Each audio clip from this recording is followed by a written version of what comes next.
Great to be here in South Africa. Oh, it's lovely to have you, Chris.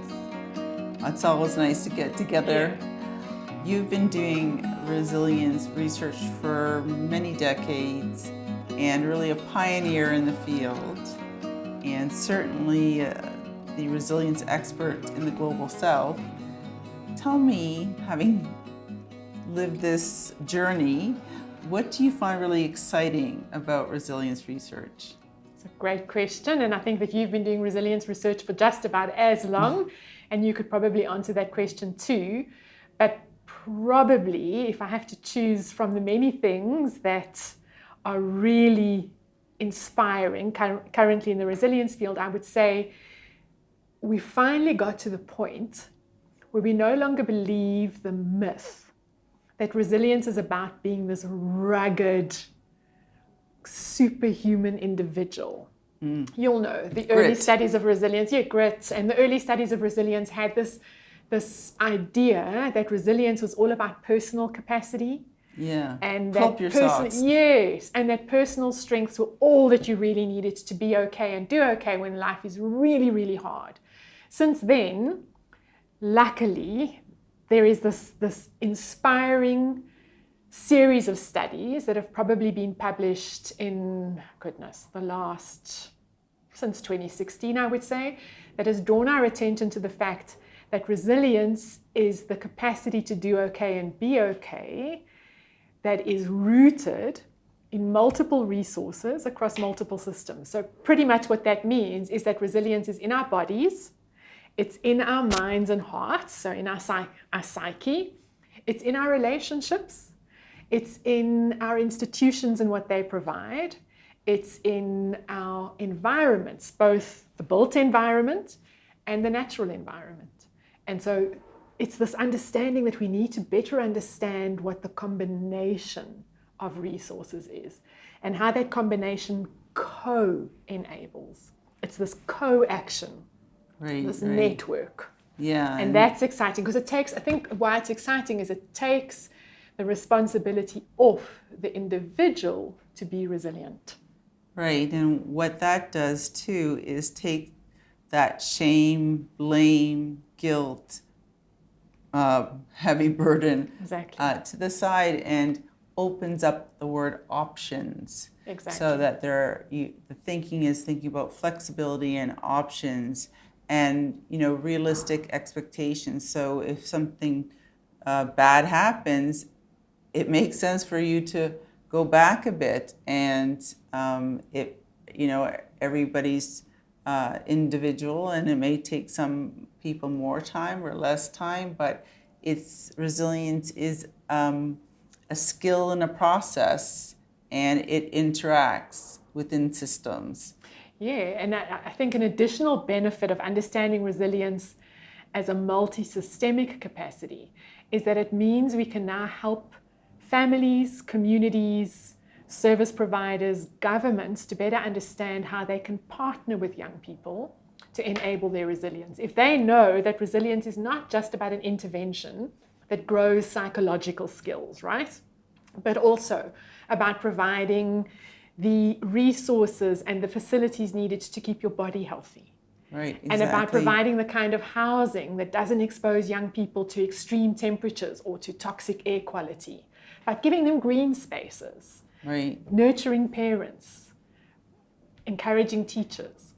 Then we, as a collective, can say resilience is our business. We do this together by making these various resources available and accessible. And we can pull from different types of research that maybe is not categorized as resilience, but it helps to make that point. So they've done research where you're doing problem solving, and either you have a concrete screen or you have a screen of the natural world. And the problem solving goes faster and is more accurate when you have your screen of the natural world. And so that's an experimental manipulation, but it helps us to take that piece and say, well, we do know that going into the natural world is a great resilience strategy.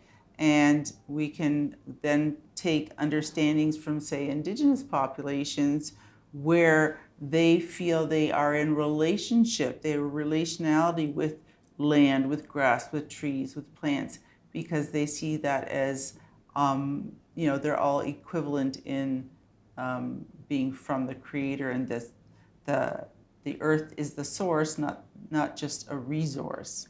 Right. So you get these different bodies of knowledge, and they come together and make this package that just makes so much sense for resilience. Yeah, your work has been really good at bringing in the Indigenous perspective. And I think what it teaches us, what I've appreciated, is that those resources across system levels should fit the situational context and the cultural context of the young people that people are seeking to enable. Yeah, for sure. And we recognize in resilience, I think, if we just take young people, but they're living in multiple worlds.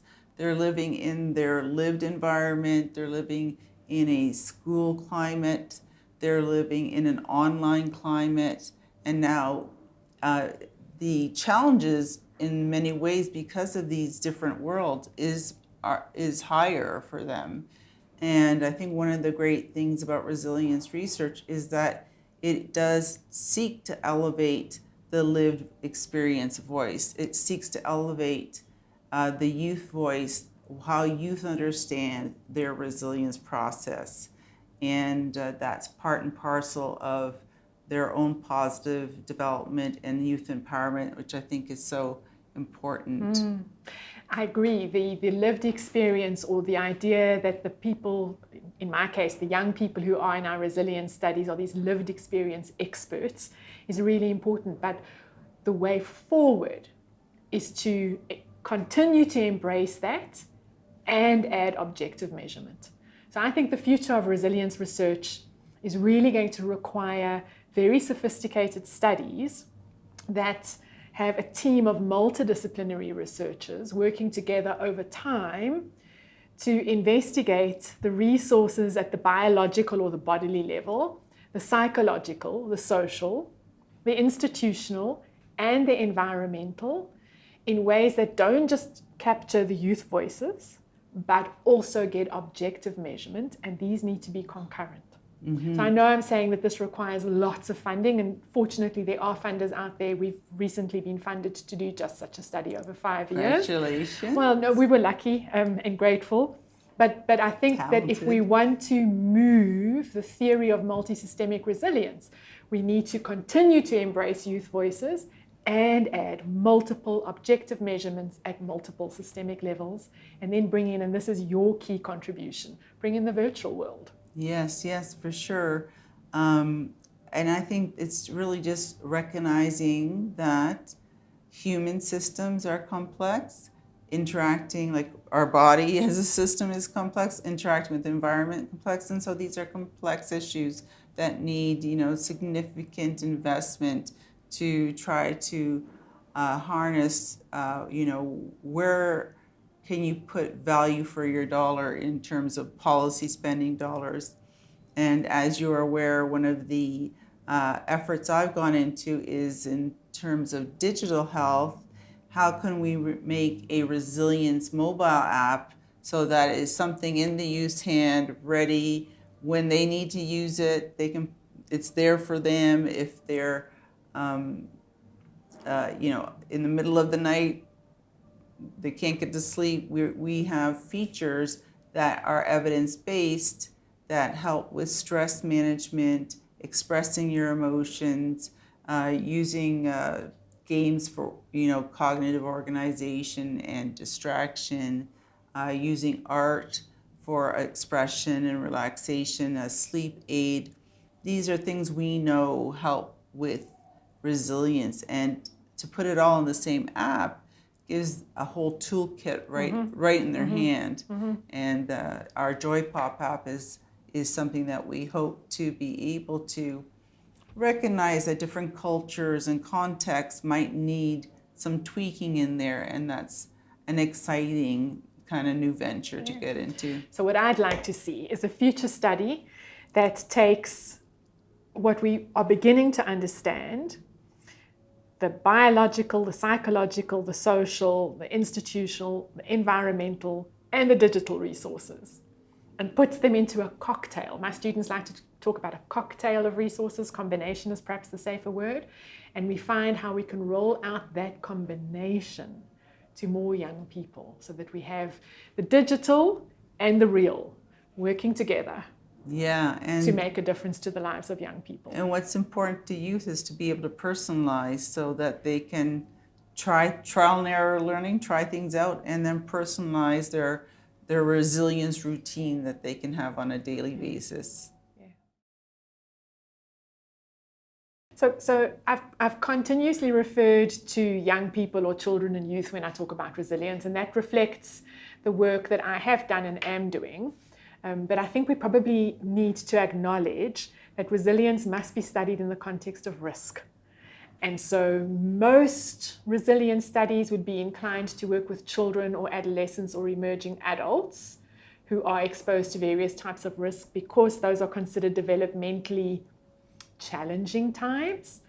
And then many other resilience studies work with people who are advanced in age because older age is also considered to be a challenging developmental period or a challenging period in life, and one that more and more people are going through because we have so many aging populations. But I imagine that there are adults too who are at risk. Do you know of any of those studies, Chris? Yeah, I mean, we really tend to use the word resilience in reference to some adversity, so some risk. But I think another way that maybe the field will look at resilience is in terms of transition times. Because you're always going there, that's the period where you have to shift. And while you may not have risks in pregnancy, but shifting to being a parent is a transition time. Transitioning into a new school or to moving away to college, that's a transition time. Yes, there are risks. We know most sexual assaults occur in the first semester of college. There's risk for substance use, etc.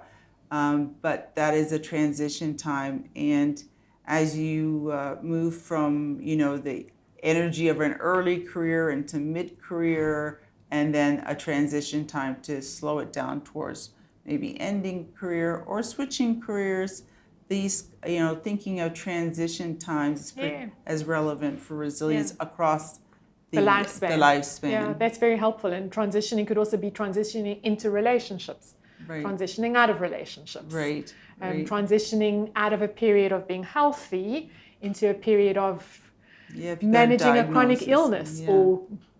So certainly there is scope for resilience across the lifespan, provided there is a risk or a stressor that can be identified. Yeah, and thinking of resilience as a skill, it's one of those skills where there's no ceiling. You can't ever get too resilient. Well, Michael Unger would disagree with you. So he's brought out a new book this year, 2024, Can You Be Too Resilient?